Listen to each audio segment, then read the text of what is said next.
لله رب العالمين الصلاة والسلام على سيد المرسلين أما بعد فأعوذ بالله من الشيطان الرجيم بسم الله الرحمن الرحيم قلنا الصلاة والسلام عليك يا رسول الله وعلى آلك وصحبك يا حبيب الله الصلاة والسلام عليك يا نبي الله وعلى آلك وصحبك يا نور الله দরুদ শরীফে অগণিত ফজিলত রয়েছে।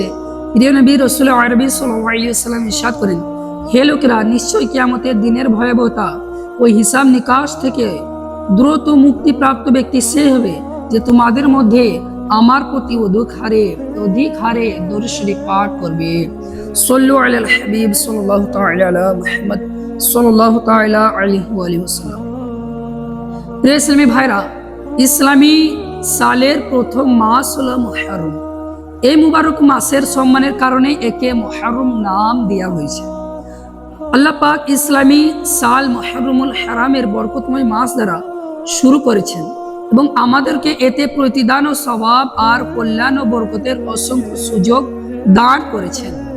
মুমিন বান্দার জন্য নিজের পছন্দনীয় বান্দা হওয়ার পথ খুলে দিয়েছেন, যাতে বছরের শুরু থেকেই বান্দা তার প্রতিপালকের নিকটবর্তী হয়ে যায় এবং তওবা করে তবে তার গুনাহ ক্ষমা করে দেয়া হবে।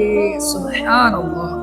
নেকির প্রভাব বান্দার মাঝে বছরের শেষ পর্যন্ত থাকে, এমনকি বছরের শেষ মাস জিলহজ ও ইবাদত অতিবাহিত করে আশা করা যায় যে তার জন্য পুরো বছরের অনুগত লিপিবদ্ধ করে দেয়া হবে। কেননা যার আমলের শুরু এবং শেষ ইবাদতের উপর হলো, তবে সে এই হুকুমের অন্তর্ভুক্ত যে উভয় সময়ের মধ্যবর্তী ও ইবাদতে লেগিয়েছিল। সুবহানাল্লাহ। এক ব্যক্তি নবী করিম সাল্লাল্লাহু আলাইহি ওয়াসাল্লামের দরবারে উপস্থিত হয়ে আরজ করলো, ইয়া রাসূলুল্লাহ সাল্লাল্লাহু আলাইহি ওয়াসাল্লাম, রমজান ব্যতীত আমি আর কোন মাসে রোজা রাখবো? ইরশাদ করলেন, যদি তুমি রমজানের পর অন্য কোনো মাসে রোজা রাখো তবে মুহররমের রোজা রাখো, কেননা এটা আল্লাহ পাকের মাস। এই মাসে একটি দিন রয়েছে যাতে আল্লাহ পাক একটি সম্প্রদায়ের তওবা কবুল করেছেন এবং অন্যদেরও তওবা কবুল করবেন। প্রিয় নবী সাল্লাল্লাহু আলাইহি ওয়াসাল্লাম ইরশাদ করেন, রমজান মাসের পর সবচেয়ে উত্তম রোজা হলো আল্লাহ পাকের মাস মুহররমের রোজা, এবং ফরজ নামাজের পর সবচেয়ে উত্তম নামাজ হলো রাতের নামাজ, অর্থাৎ সালাতুল লাইল, তাহাজ্জুদ যেটাকে আমরা বলে থাকি। হযরত সাইয়েদনা আবু উসমান নাহদি রাহমাতুল্লাহ আলাইহি বলেন, সাহাবায়ে কিরাম আলাইহির রিদওয়ান তিনটি দশকের সম্মান করতেন: রমজানুল মুবারকের শেষ দশক, জিলহজ্জাতুল হারামের প্রথম দশক, মুহররমুল হারামের প্রথম দশক। প্রিয় ইসলামী ভাইরা, এই মুবারক মাসে 10 মুহররমুল হারামের বিশেষ গুরুত্ব রয়েছে। এটি আশুরা দিবস নামে পরিচিত। 10 মুহররমুল হারামকে আশুরা বলার একটি কারণ এটাও যে এই দিন আল্লাহ পাক 10 জন আম্বিয়া কিরামকে সম্মান ও মর্যাদা দান করেছেন। সুবহানাল্লাহ। আশুরা দিবসে আম্বিয়া কিরাম আলাইহিস সালাম সাথে বিশেষভাবে সম্পর্ক রয়েছে।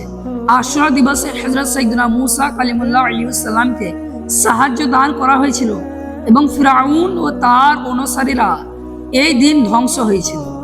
হযরত সাইয়েদনা নূহ আলাইহিস সালামের নৌকা জুদি পাহাড়ে গিয়ে থামে। হযরত সাইয়েদনা ইউনুস আলাইহিস সালাম মাছের পেট থেকে মুক্তি পেয়েছিলেন। হযরত সাইয়েদনা আদম সফিউল্লাহ আলাইহিস সালাম তওবা করলেন এবং তওবা কবুল করলেন। হযরত সাইয়েদনা ইউসুফ আলাইহিস সালামকে কূপ থেকে বের করা হয়েছিল। এই দিন হযরত সাইয়েদনা ঈসা আলাইহিস সালামের দুনিয়াতে আগমন হয় এবং এই দিনই তাকে আসমানে উঠিয়ে নেওয়া হয়। আশুরা দিনেই হযরত সাইয়েদনা দাউদ আলাইহিস সালামের তওবা কবুল হয়। হযরত সাইয়েদনা ইব্রাহিম আলাইহিস সালামের এই দিনই দুনিয়াতে শুভাগমন হয়েছিল। হযরত সাইয়েদনা ইয়াকুব আলাইহিস সালামের দৃষ্টি শক্তি দুর্বল এই দিনেই দূর হয়েছিল।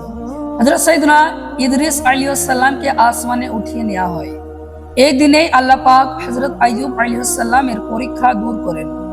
আশুরা দিবসে হযরত সাইয়েদনা সুলাইমান আলাইহিস সালামকে বাদশাহী দান করেন। সাল্লু আলা হাবিব সাল্লাল্লাহু তাআলা আলা মুহাম্মদ সাল্লাল্লাহু আলাইহি ওয়াসাল্লাম। এই দিন বনি ইসরাইলের ঈদের দিন ছিল। বর্ণিত আছে হযরত সাইয়েদনা মুসা কালিমুল্লাহ আলাইহিস সালাম আশুরা দিন কাতান কাপড় পরিধান করতেন এবং ইসমাদ সুরমা লাগাতেন।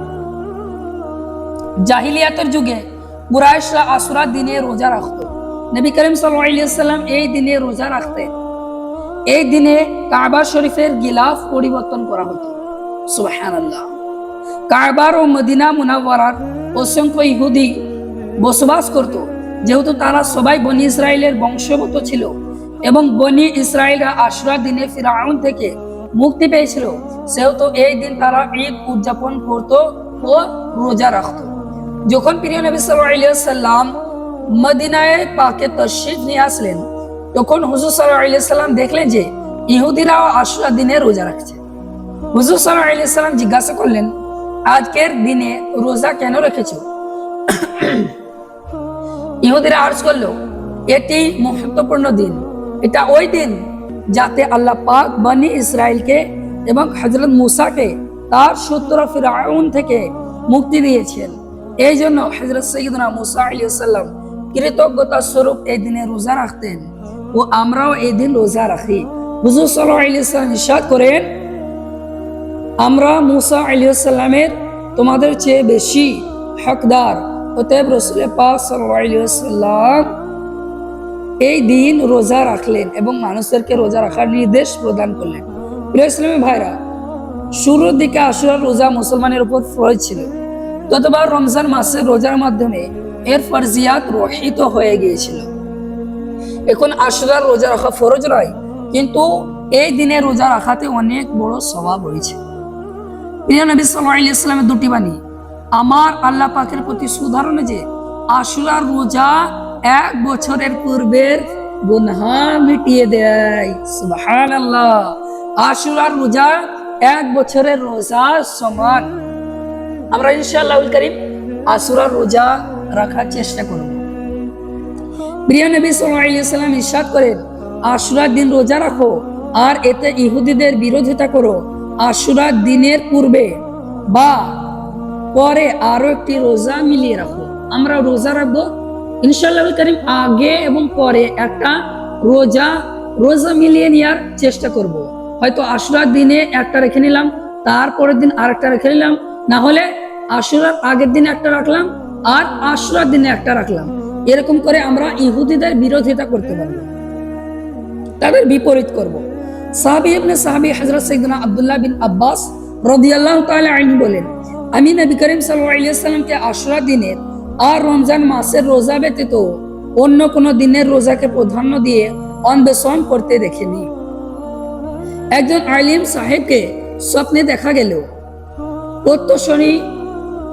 প্রত্যক্ষদর্শী তার অবস্থা জিজ্ঞাসা করলে তিনি বললেন, 60 বছর ধরে আশুরার রোজা রাখার বরকতে আমার মাগফিরাত হয়ে গেছে। এক বর্ণনায় এটাও রয়েছে আশুরা এবং একদিন পূর্বে পরে রোজা রাখার বরকতে।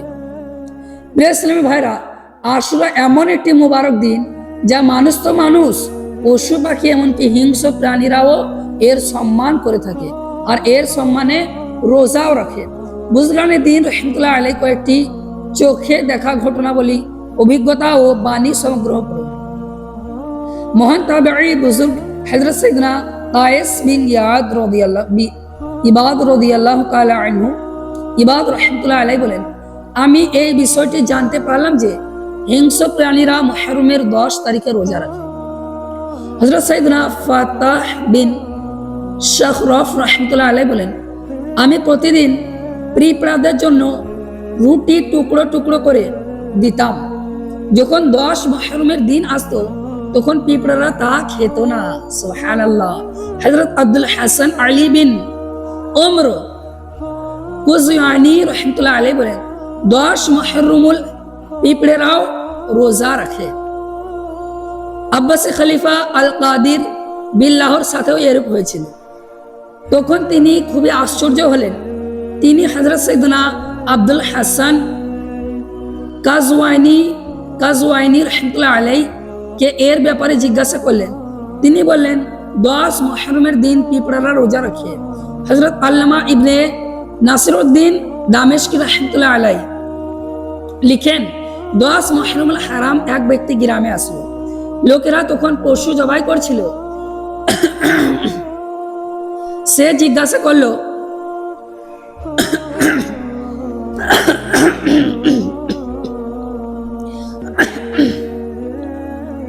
সে কারণ জিজ্ঞাসা করলে গ্রামের লোকেরা বলল, আজ হিংস্র পশুরা রোজা রেখেছে, আমাদের সাথে চলো, আমরা তোমাদের দেখাচ্ছি। তারা তাকে একটি বাগানে নিয়ে গিয়ে দাঁড় করিয়ে দিল। তার বর্ণনা হলো, আসরের পর চারিদিকে হিংস্র পশুরা আসতে লাগলো এবং বাগানটি ঘিরে নিল। তাদের মাথা আকাশের দিকে উঠানো ছিল। কোন একটি প্রাণীও সেই মাংস থেকে কিছুই খায়নি। যখনই সূর্যাস্ত হলো, সেই প্রাণীগুলো মাংসের উপর ঝাঁপিয়ে পড়লো আর দ্রুত সবকিছু খেয়ে ফেললো। ইসলামী ভাইরা, এখান থেকে আমরা জানতে পারলাম যে মুহররমুল হারাম মাসের 10 তারিখ আশুরার দিন শুধু মানুষই নয়, বরং প্রত্যেকটা পশু পাখি হিংস্র প্রাণী সবাই রোজা রেখে থাকে। সাল্লু আলাল হাবিব সাল্লাল্লাহু তাআলা আলা মুহাম্মদ সাল্লাল্লাহু আলাইহি ওয়াসাল্লাম। আশুরা অর্থাৎ 10 মুহররমের রাত আসলে তখন গোসল করুন, কেননা এই রাতে জমজমের পানি সকল পানির সাথে মিশিয়ে দেওয়া হয় এবং এই রাতে গোসল করাতে সারা বছর অসুস্থতা থেকে নিরাপদ থাকে। সুবহানাল্লাহ। কি করতে হবে? আশুরা রাতে আমরা ইনশাআল্লাহুল কারীম গোসল করে এর ফজিলত নেওয়ার চেষ্টা করব। ফলে আমরা সারা বছর অসুস্থতা হওয়া থেকে নিরাপদ হয়ে যাব। হযরত সাইয়েদনা ইমাম আব্দুর রহমান বিন আলী জাওজি রাহমাতুল্লাহ আলাইহি বলেন, 10 মুহররমুল হারাম খুবই গুরুত্বপূর্ণ একটি দিন। সুতরাং উচিত যে যতটুকু সম্ভব ভালো কাজ করুন, কল্যাণময় সময়কে গনিমত জানুন আর উদাসীনতা থেকে বিরত থাকুন। অতএব এই নেক কাজগুলো করুন। প্রেসিডেন্ট ভাইয়ের যে নেক আমলগুলো বলা হচ্ছে, এগুলো আপনি করার চেষ্টা করবেন, ফলে আপনার আমলনামায় নেকি লিপিবদ্ধ করা হবে, অসংখ্য নেকি লেখা হবে। তাই এই আমলগুলো শুনুন এবং মনে রেখে এই আমলগুলি করার চেষ্টা করুন। আশুরার দিনে রোজা রাখুন এবং এর সাথে নবম বা একাদশ মুহররমুল হারামেরও রোজা মিলিয়ে রাখুন। হযরত সাইয়েদনা আলীউল মুর্তজা রাদিয়াল্লাহু তাআলা আনহু এর বাণী হলো, আশুরার দিনে যে 1000 বার সূরা ইখলাস পাঠ করবে, তবে তার দিকে আল্লাহ পাক দৃষ্টি প্রদান করবেন এবং যার দিকে আল্লাহ পাক দৃষ্টি প্রদান করবেন তাকে কখনো আযাব দিবেন না। সুবহানাল্লাহ, কত ফজিলত! আশুরার দিনে হযরত সাইয়েদনা আদম আলাইহিস সালামের তওবা কবুল হয়েছিল। অতএব এই দিনে তওবা ও ইস্তিগফার করুন এবং আল্লাহ পাকের দরবারে তওবার উপর অটল থাকার দোয়া করুন। আশুরার দিন বিশেষ করে ইসমাত সুরমা লাগান, এর বরকতে চোখ রোগাক্রান্ত হবে না। নবী করিম সাল্লাল্লাহু আলাইহি ওয়াসাল্লাম ইরশাদ করেন, যে ব্যক্তি আশুরার দিনে ইসমাত সুরমা চোখে লাগায় তবে তার চোখ কখনোই রোগাক্রান্ত হবে না। তারপর কি করবেন? কবর জিয়ারত করুন। সম্ভব হলে আল্লাহ পাকের ভয়ে অশ্রু বিসর্জন করুন। আল্লাহ পাকের ভয়ে কেঁপে উঠুন, আল্লাহ পাকের ভয়ে কান্না করুন। ক্ষুধাভীতি নিজের অন্তরে সৃষ্টি করুন এবং আল্লাহর ভয় যদি আপনার অন্তরে চলে আসে, ইনশাআল্লাহুল কারীম আপনি গুনাহ করার সাহস করবেন না। রাসূল পাক সাল্লাল্লাহু আলাইহি ওয়াসাল্লাম একবার 10 মুহররমুল হারামে জুমার নামাজ আদায় করার পর মসজিদে নববীতে একটি পিলারের নিকট তাশরীফ রাখলেন। সাহাবী ইবনে সাহাবী হযরত সাইয়েদনা আবু বকর সিদ্দিক রাদিয়াল্লাহু তাআলা আনহু ও হুজুর সাল্লাল্লাহু আলাইহি ওয়াসাল্লামের পাশে বসেছিলেন। মুয়াজ্জিন রাসূল হযরত সাইয়েদনা বিলাল রাদিয়াল্লাহু তাআলা আনহু আযান দেওয়া শুরু করলেন, আর যখন আশহাদু আন্না মুহাম্মাদার রাসূলুল্লাহ বললেন, তখন হযরত সাইয়েদনা আবু বকর সিদ্দিক রাদিয়াল্লাহু তাআলা আনহু নিজের উভয় বৃদ্ধা আঙ্গুলের নখকে উভয় চোখের উপর রাখলেন এবং বললেন, কুররাতু আইনি বিকা ইয়া রাসূলুল্লাহ। যখন হযরত সাইয়েদনা বিলাল হাবশী রাদিয়াল্লাহু তাআলা আনহু এর আযান দেওয়া শেষ হলো, তখন প্রিয় নবী সাল্লাল্লাহু আলাইহি ওয়াসাল্লাম ইরশাদ করলেন, হে আবু বকর, যে ব্যক্তি এরূপ করবে, অর্থাৎ